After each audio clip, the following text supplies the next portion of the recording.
Recuerda, estamos edificando alrededor de la temática las pequeñas cosas que expresan la grandeza de Dios. Y bueno, ahora se va a dar cuenta por qué le voy a mencionar esto.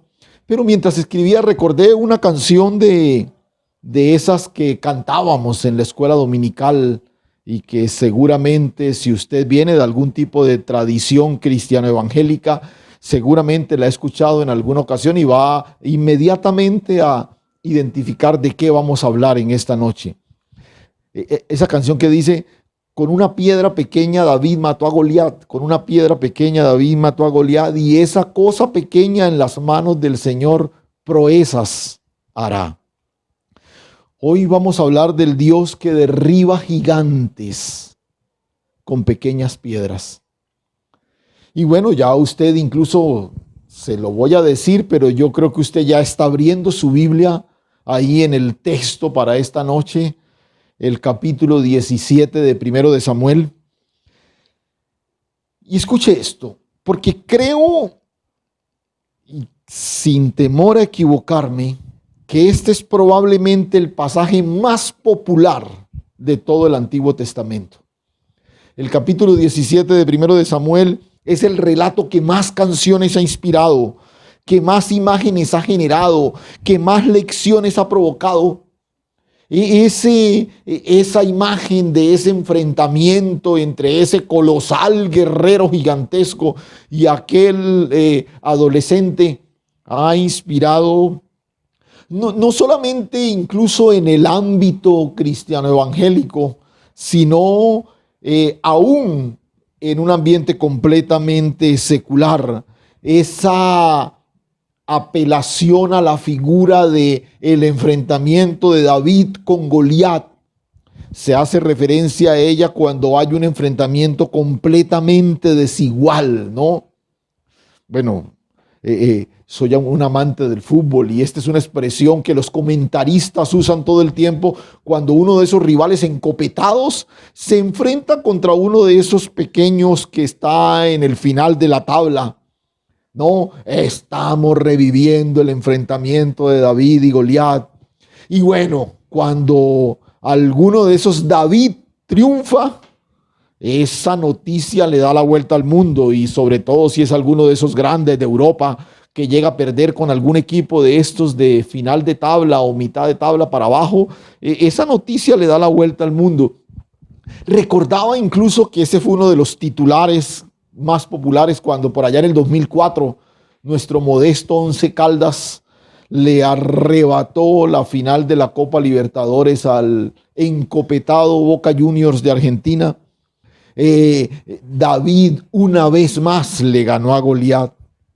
Ahora, creo que la analogía la entiende todo el mundo, pero a diferencia del valor y el prestigio de estos equipos, que es abismal, digamos que un equipo como estos, enfrentado con un equipo de esos cuyo valor es insignificante, pero cuando están en la cancha finalmente son 11 contra 11. Pero el cuadro que dibuja el escritor de Samuel sí presenta una diferencia que es irreconciliable.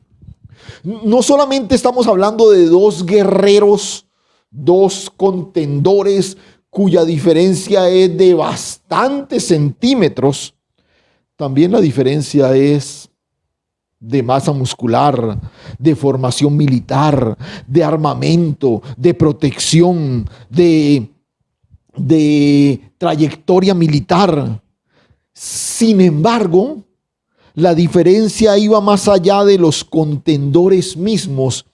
Y esta es la primera cosa que quiero que hagamos al acercarnos al texto. Quiero que apreciemos el tamaño de la dificultad que nos describe el escritor en este popular pasaje. Primero de Samuel, capítulo 17. Y el texto arranca diciendo: los filisteos juntaron sus ejércitos para la guerra y se congregaron en Soco, que es de Judá, y acamparon entre Soco y Aseca en Efes Damín. Los filisteos se juntaron sus ejércitos para la guerra y se congregaron en Soco, que es de Judá. Y quiero que observemos algunos detalles de la dificultad gigantesca, porque otra vez, el gigante no es solamente este tipo de casi 3 metros de estatura. El gigante es la problemática que está rodeando la nación en este momento. Y el primer detalle que el escritor muestra es que estaban en guerra. Y siempre estar en guerra es una situación complicada. Es mejor disfrutar de paz, es mejor tener tranquilidad, pero cuando uno está en guerra, y es muy interesante porque esta es una expresión que para muchos se volvió cotidiana. Uno se encuentra con alguien y le pregunta, ¿cómo estás? Uy, no, hermano, aquí guerreándola, ¿no? Y la expresión que está diciendo, estoy todo el tiempo en medio de un conflicto por la parte económica, en medio de un conflicto conyugal, en medio de un conflicto con mis hijos, en medio de un conflicto con mi ambiente laboral. Entonces, esta era la situación del pueblo, estaban en guerra. Pero además de estar en guerra, que ya de por sí es una situación complicada, el texto menciona que se congregaron en Soco, que es de Judá. Entonces están en guerra, pero Israel ya ha cedido terreno al enemigo. Porque no están en los límites, no están en tierra filistea, están en una población de Judá. O sea, el enemigo ya incursionó, ya avanzó, ya se te metió al territorio. Y esto es cuando el enemigo se nos mete al territorio, se nos mete a la casa, ¿no? Y entonces uno comienza a ver que de alguna u otra forma la guerra ya no es de alguna manera un enfrentamiento igualitario. ¿Por qué? Porque el ejército filisteo ya ha pasado la frontera y ahora está instalado en una de las ciudades de Judá. Entonces están en guerra, pero han cedido iniciativa al enemigo.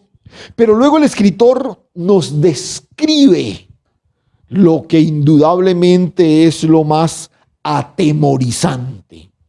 Israel está enfrentando un enemigo atemorizante, un enemigo que les genera terror. Y note la descripción del autor, capítulo 17, versículo 4. Dice, salió entonces del campamento de los filisteos un paladín, el cual se llamaba Goliat de Gat, y tenía de altura 6 codos y un palmo, y traía un casco de bronce en su cabeza, y llevaba una cota de malla, y era el peso de la cota 5,000 siclos de bronce. Sobre sus piernas traía grebas de bronce y jabalina de bronce sobre sus hombros. El asta de su lanza era como un rodillo de telar, y tenía hierro en su lanza, 600 siclos de hierro, e iba su escudero delante de él. Vuelvo y repito, la sola descripción ya genera miedo. De allá, de ese ejército que ya avanzó, que ya se metió en el territorio, sale un tipo de 6 codos y un palmo. Los que manejan las tablas de medida de lo que eran las medidas de la época, calculan que este hombre tenía una estatura entre 2,90 m y 3,10 m. O sea, estamos hablando de una mole de carne y hueso realmente asustadora. Pero además la descripción de su armadura, la descripción de todo aquello que lo protegía, un escudero delante de él. Este tipo es gigantesco, este tipo es impenetrable, este hombre es amenazante, agresivo y desafiante. Y se para retar a todo el ejército israelita. Están en guerra, el enemigo ha avanzado hasta tu territorio. Ahora hace su presentación de una manera atemorizante. Pero si usted observa, el texto describe que hay un valle entre el lugar donde está el ejército filisteo y el lugar donde está el ejército israelita. Pero quien sale a desafiar no es un israelita, es un filisteo. ¿Cuál es el otro detalle que podemos deducir de aquí? Y es que además del enemigo haberse metido al territorio, es quien toma la iniciativa. Dice el verso 8, y separó y dio voces a los escuadrones de Israel diciéndoles: ¿para qué os habéis puesto en orden de batalla? ¿No soy yo el filisteo y vosotros los siervos de Saúl? Escogeos de entre vosotros un hombre que venga contra mí. Este tipo es el que toma la iniciativa. No hay un siervo de Saúl o Saúl mismo que salga y rete al ejército filisteo, sino que son ellos, son ellos. Y qué complicado es cuando el enemigo nos coge ventaja. Y el enemigo les propone: escojan un hombre, uno solo. ¿Para qué hacemos una matazón entre tantas personas? Y más adelante menciona que esto lo repitió mañana y tarde durante 40 días. Ese mensaje amenazante, ¿no? Ese mensaje atemorizante. Y nota, porque este es como la sentencia de que el escritor registra de la situación del ejército israelita. Nota el verso 11. Oyendo Saúl y todo Israel las palabras del filisteo, se turbaron y tuvieron gran miedo. Cuando lo oyeron por primera vez. Pero escúchame, fueron 40 días, mañana y tarde, escuchando el mismo mensaje que cada vez que este tipo salía, seguramente la piel se les erizaba, se escondían y el temor los invadía. El pueblo prestó oído a la voz del filisteo y como resultado de eso, se llenaron de turbación y de miedo. Y este es el resultado de todo aquel que se ocupa de escuchar la voz que viene de las tinieblas. Somos invadidos por la turbación, somos invadidos por el temor. Gigantes como estos nos mantienen acorralados todo el tiempo. Pero por favor, recapitulemos la descripción de la situación hasta aquí. Están en guerra. Y hagamos una traspolación a nuestra situación actual. Muchos, vuelvo y repito, todo el tiempo están pensando: es que yo me la estoy guerreando, es que yo salgo para no sé qué. Y han hecho una descripción de su vida como un permanente ejercicio bélico, ¿no? Pero además parecen haberle cedido terreno al enemigo, y es un enemigo atemorizante que llena de miedo, que genera angustia, y ya se va a llegar el fin del mes y ya hay que pagar yo no sé qué cosa, y ya viene no sé quién, y ya llegó el jefe, y es como todo ese temor, ese terror alrededor, y vivimos presos del miedo y la turbación. Y mira, qué complicado es cuando nos dejamos tomar ventaja de las cosas o de los desafíos del enemigo mejor. Qué complicado es, por ejemplo, una persona que se deja coger ventaja de las deudas. Dice: no, yo voy a meterme en este préstamo porque voy a pagar no sé qué, y así el alivio, y de pronto no pudo cumplir y de pronto le tocó prestar acá y no sé qué. He conocido el testimonio de algunas personas presas, por ejemplo, de esto de los gota a gota. Ese cáncer que acaba con la economía de cualquier persona, de cualquier negocio, de cualquier familia. Porque comenzamos a dejarnos tomar ventaja. E Israel comenzó a dejarse tomar ventaja. Comenzaron a permitir que los filisteos entraran hasta Soco. Luego permitieron que alguien de ellos tomara la iniciativa. Y durante 40 días los tuvieron amedrentados, escondidos, llenos de miedo. Personas que se dejan coger ventaja de las mentiras, de vicios como la pornografía, conflictos de pareja sin resolver y te dejaste coger ventaja. Y a estas alturas ya sientes que esa relación no va para ninguna parte. Situaciones con tus hijos que te dejaste coger ventaja y ahora tienes en casa un chico que no puedes manejar. que es una situación completamente incontrolable. Y a estas alturas parece que la lucha es completamente estéril.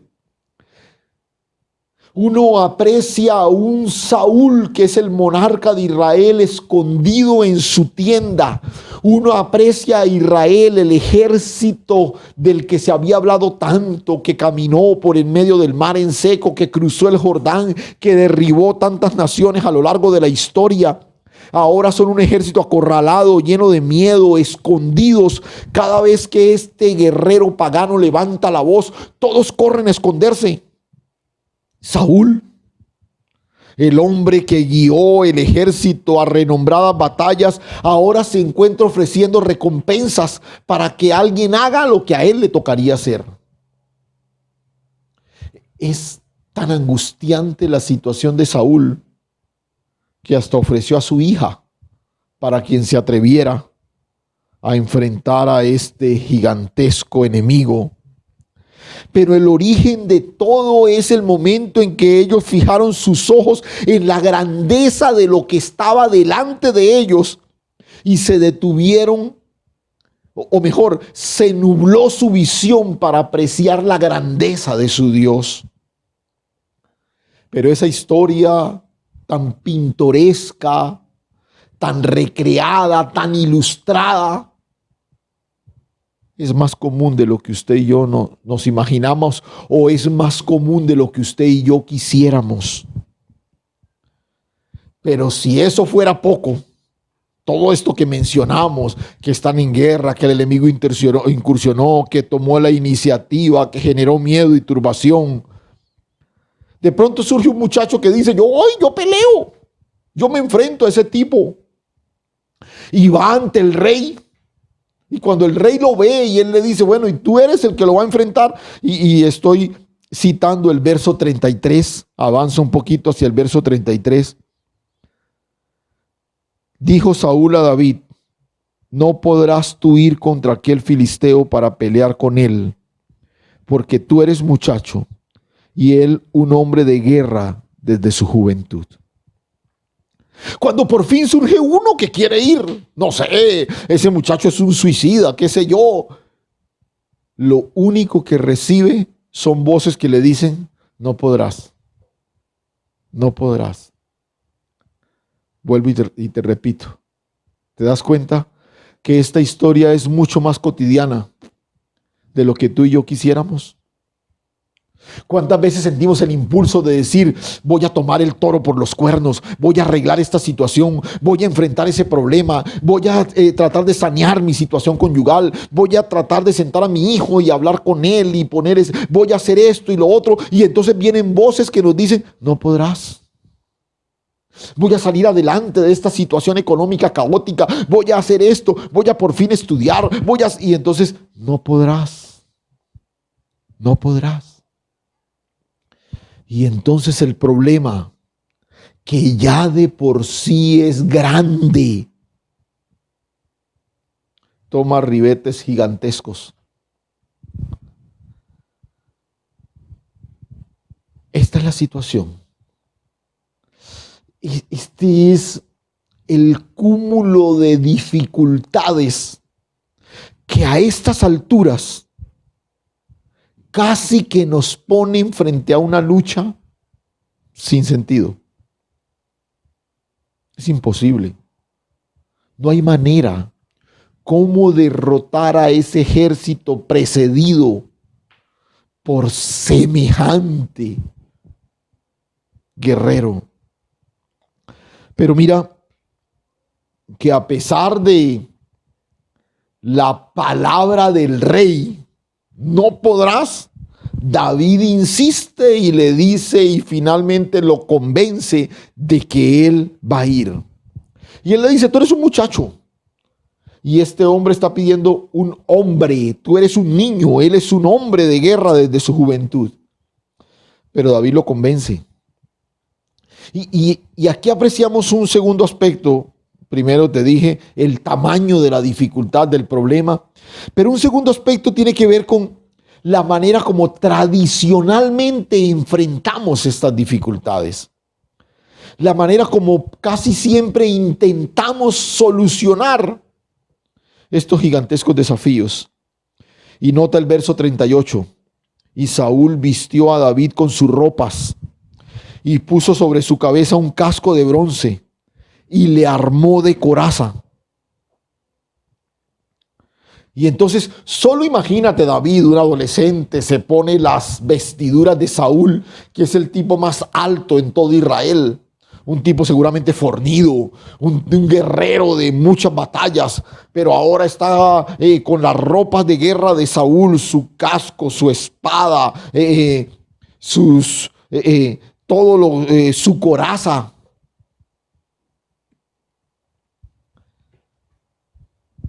Por lo general, cuando tenemos desafíos como estos, problemas de este tamaño, casi siempre intentamos solucionarlos de la manera que lo han hecho otros. Casi siempre nos detenemos a mirar cómo lo hacen los otros o a seguir el consejo que nos da otro. Aquí está un Saúl que primero le dice que no puede ir, pero luego le dice, ya que vas a ir, pues la mejor forma de hacerlo es esta. Y es muy interesante porque nada de eso le sirvió a David. Y era apenas lógico. El verso 39 dice que ciñó David la espada sobre sus vestidos y probó a andar, pero nunca había hecho la prueba.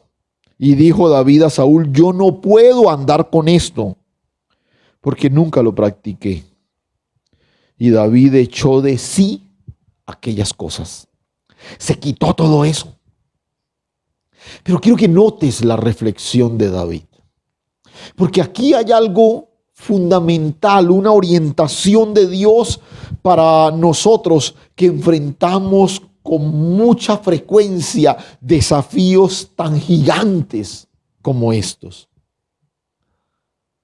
No intentes seguir las pisadas de otro. No te dejes guiar por la orientación de otro. Escucha la voz que practicas, que oyes, que cultivas en la intimidad. Había una serie de cosas que este muchacho había cultivado en la intimidad del secreto con Dios y que de alguna manera fueron el origen de su arrojo, de su valentía. Este no es un suicida que ahora con alma de kamikaze quiere salir a morir en medio del campo de batalla. Este es un chico que tiene la convicción del respaldo de Dios, que lo ha vivido, lo ha experimentado en otras situaciones de su vida. Esto no tiene que ver con la armadura de otro. Esto no tiene que ver con las peleas de otro. Seguramente David le dijo, mira, Saúl le dijo, mira, con este casco yo enfrenté a los de Jabes, no sé qué. Yo me metí enfrenté a los amonitas. Yo con este enfrenté a no sé quién. Mira, con esta espada, yo esto y lo otro. Esas son las victorias de otros. Dios te está llamando a ser victorioso desde tu propio desafío. Escúchame esto, por favor. La piedra que derribará al gigante que está frente a ti, solo es Dios quien la coloca en tus manos. No uses la piedra de otro. No uses la espada de otro. No uses el arco de otro, las vestiduras de otro.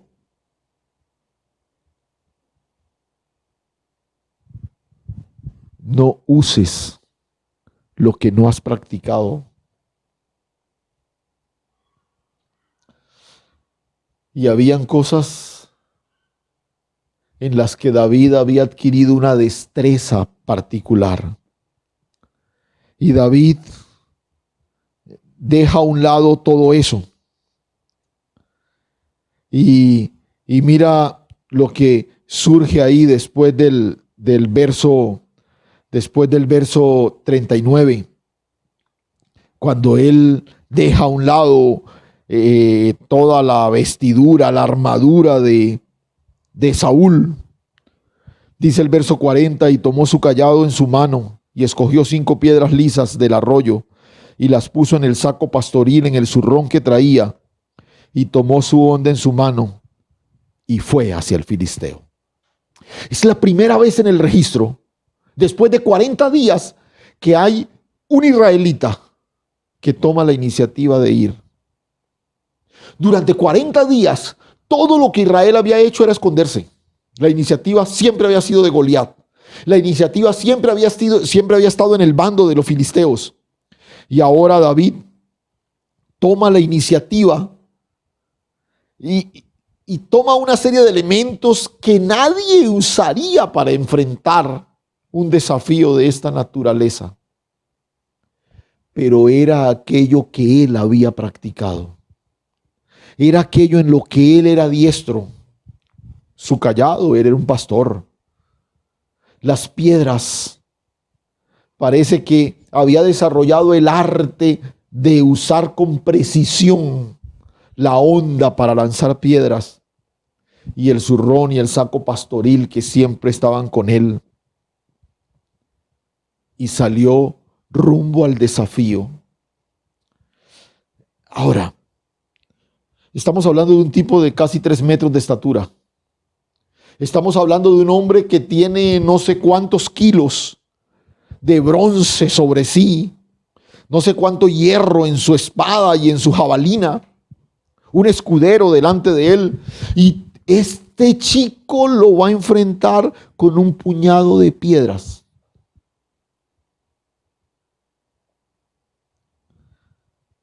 Yo no sé cuál gigante te está atemorizando hoy. Quizás sea algo que tenga que ver con tu trabajo, con alguna persona en particular, con alguna demanda legal, quizás algo en el área laboral. Perdiste tu empleo o has visto cerradas tus posibilidades laborales. Quizás tiene que ver con algo de familia, algún conflicto con tu esposo, con tu esposa, con tus hijos. Quizás el temor está merodeando tu vida por todos lados y sientes que el asunto ha alcanzado un tamaño tal que es completamente imposible enfrentarlo en este momento. Ahí estás consumiendo tus energías, viendo menguada tu fe. Y lo único que Dios te pide que tomes es una piedra y una honda. Porque eso es suficiente. No tienes que ponerte la armadura de otro. No tienes que asumir las batallas de otro. Solo confía en Él.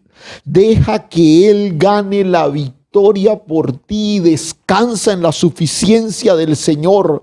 Y este chico sale con algo completamente insignificante. Pero recuerda, porque lo recalcamos el miércoles pasado, 5 panes y 2 peces. Era una comida insignificante para casi 20,000 personas. Un puñado de piedras y una honda artesanal. ¿Qué son frente a un hombre armado hasta los dientes y protegido en casi la totalidad de su humanidad? Pero este es el desafío. Allá al otro lado del valle se pasea orondo y desafiante nuestro enemigo, dando gritos, profiriendo amenazas. Pero David avanzó, no impresionado por la grandeza de su enemigo, sino seducido por la grandeza de su Dios. Cuando este chico llega, la reacción de Goliat no se hizo esperar. Lo menospreció, se burló de él.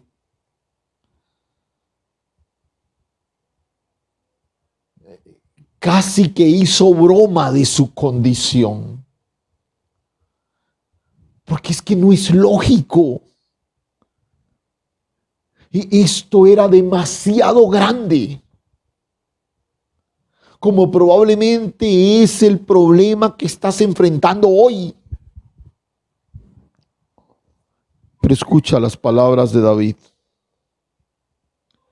Capítulo 17, verso 45.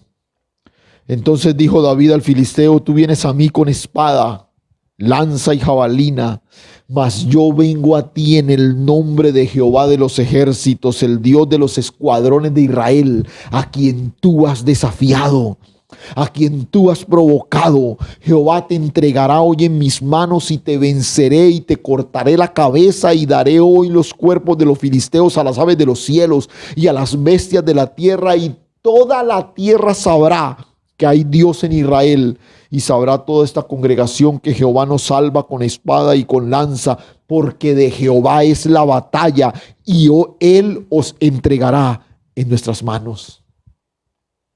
Cuando uno escucha la convicción de David,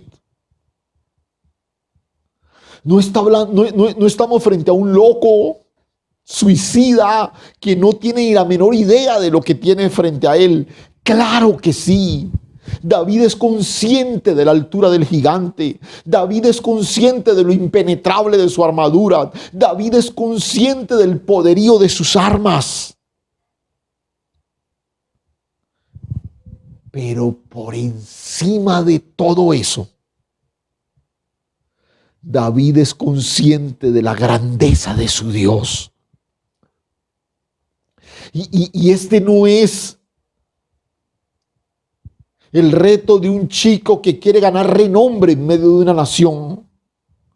David deja claro que él va en el nombre del Dios de los escuadrones de Israel. Él va con el anhelo de que Dios sea conocido en medio de todos.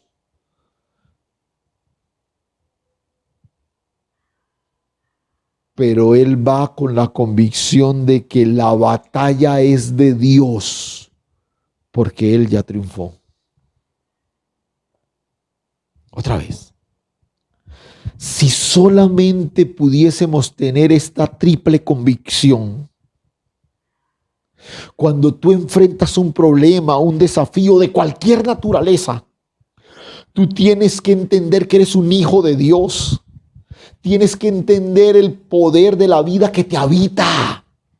Y tienes que tener la convicción que avanzas es en el nombre de Él.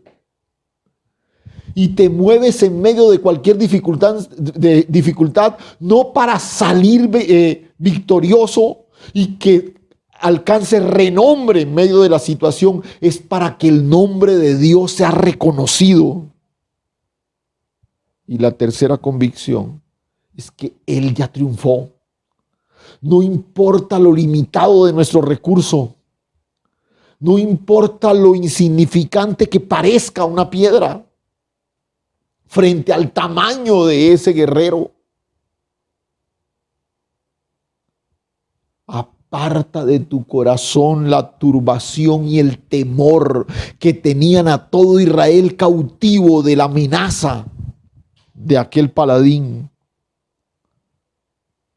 Y es interesante cuando el Señor le dice a los discípulos y les da la promesa de la presencia del Espíritu Santo en ellos para siempre, les dice: la paz os dejo, mi paz os doy. Yo no la doy como el mundo lo da. Y usa exactamente la fórmula. Dice: no se turbe vuestro corazón, ni tengan miedo. Era la turbación y el miedo lo que tenían a Israel cautivo en ese momento.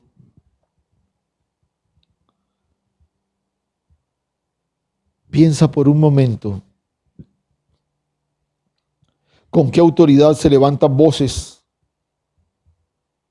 para proclamar la disolución de tu hogar, la ruptura de tu matrimonio? ¿Quién tiene la autoridad para decretar tu ruina económica? ¿Quién es aquel que proclama la desintegración de tu hogar, la ruina de tu economía, de tu trabajo, de tu empresa.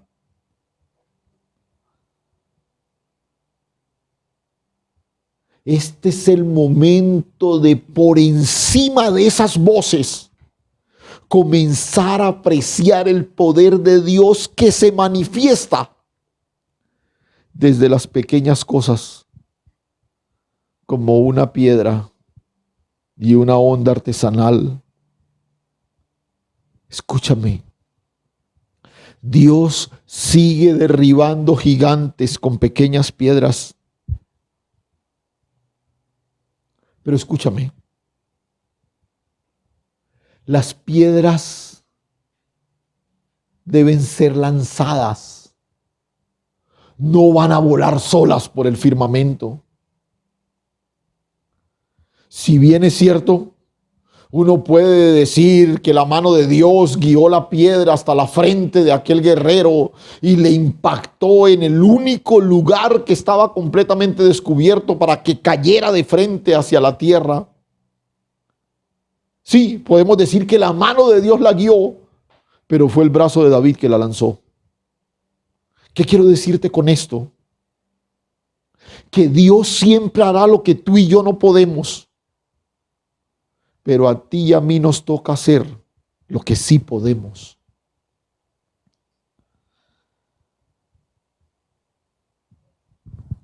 David no usó lo que no sabía usar. El problema de muchos de nosotros cuando enfrentamos desafíos gigantescos es que muchas de las armas que Dios nos ha dado, aquellos instrumentos para manifestar la grandeza de Dios, no nos hemos ejercitado en usarlo. No usamos la palabra, no usamos la comunión con el Señor, no usamos aquellas herramientas que Dios ha puesto a nuestro alcance. Dios te va a dar la victoria con lo que tienes mientras tengas la capacidad de colocarlo en tus manos y te adiestres en usarlo. Hay momentos en que una palabra que viene de parte de Dios es suficiente para darte la victoria en alguna situación, pero no estás ejercitado en el uso de la palabra.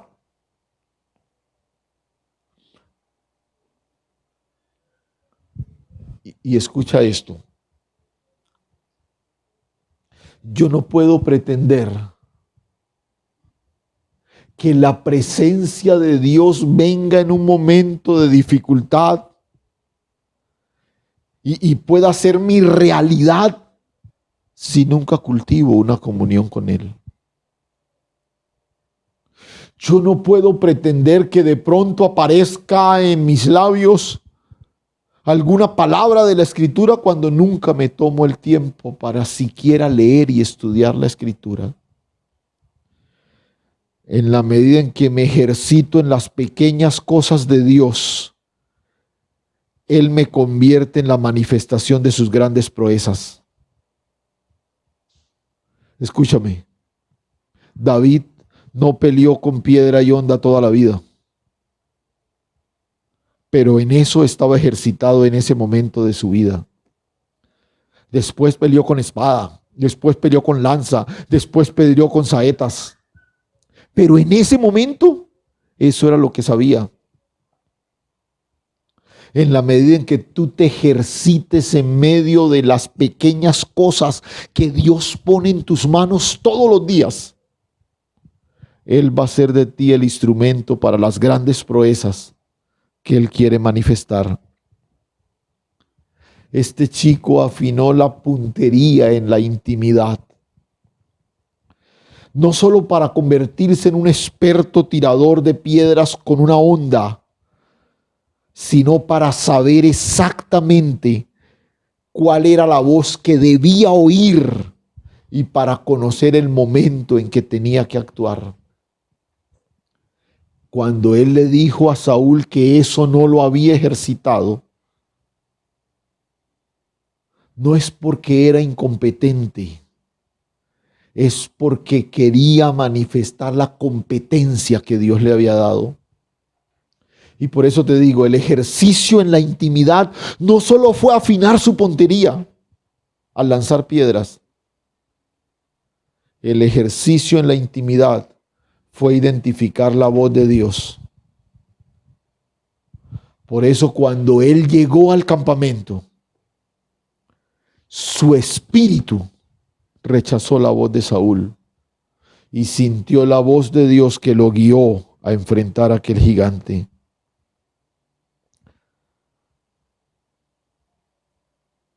Aquello que era un campo, un escenario atemorizante, Dios le permitió a David convertirlo en un campo de victoria. Y yo quiero orar en esta noche con esa convicción. Porque probablemente tu vida esté gravitando en torno a escenarios llenos de miedo, llenos de temor. Llenos de temor al fracaso financiero, al fracaso conyugal, a la situación con tus hijos, a la dificultad de expansión laboral. Hay tantas cosas que están atemorizándote y que se hacen cada vez más grandes. ¿Sabes qué es lo especial de los gigantes?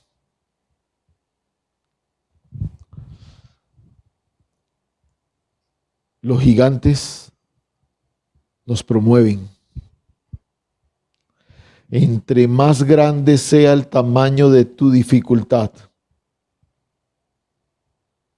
más alto será el nivel al que Dios te lleve. Y recuerda, no depende de la grandeza de tus destrezas, depende de la grandeza de nuestro Dios. Porque de Él es la victoria. Cierra tus ojos un momento y vamos a orar.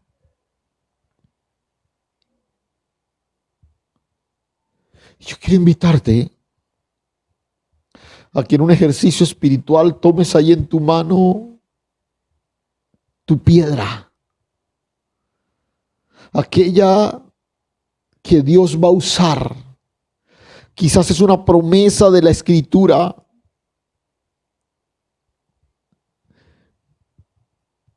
Y agárrala con toda convicción.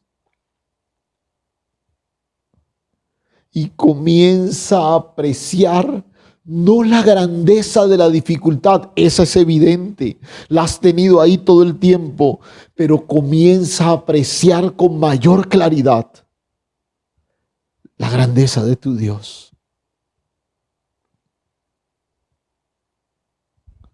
Tú vienes a mí con espada, lanza y jabalina, mas yo vengo a ti en el nombre de Jehová de los ejércitos, el Dios de los escuadrones de Israel, a quien tú has provocado.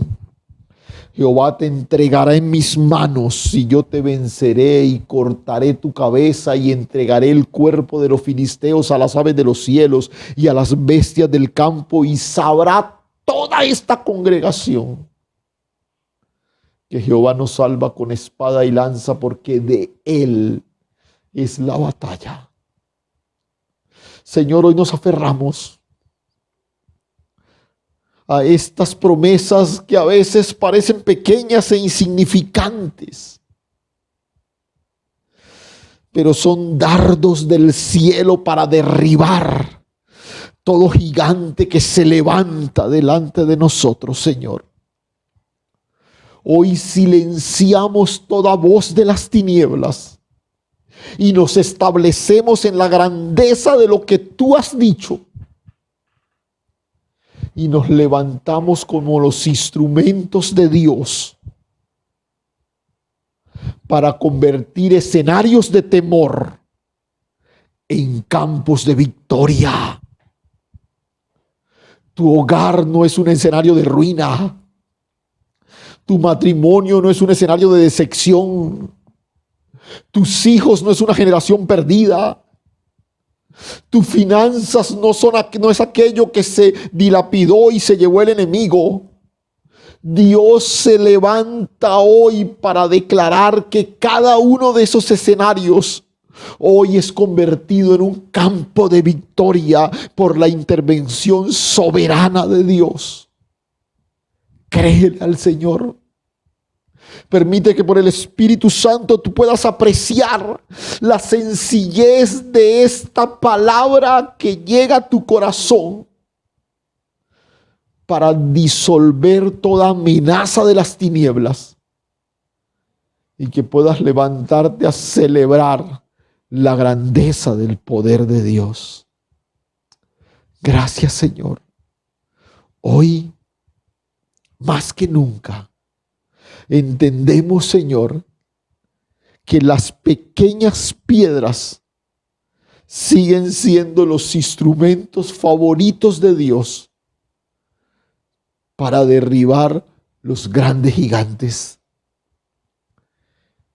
Hoy, Señor, caminamos con esa convicción y nos comprometemos a ejercitarnos cada día más, a volvernos guerreros diestros, a afinar la puntería para saber con exactitud el instrumento que tú quieres que esgrimamos en el momento indicado para manifestar la grandeza de tu favor.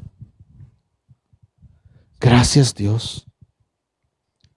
Gracias, mi Padre Celestial. Nos afirmamos en tu victoria porque avanzamos en tu nombre para que tu nombre sea reconocido y para ver manifestada la victoria que ya tú has ganado. Gracias, Dios. A ti la honra y toda la gloria en Cristo Jesús. Amén y amén.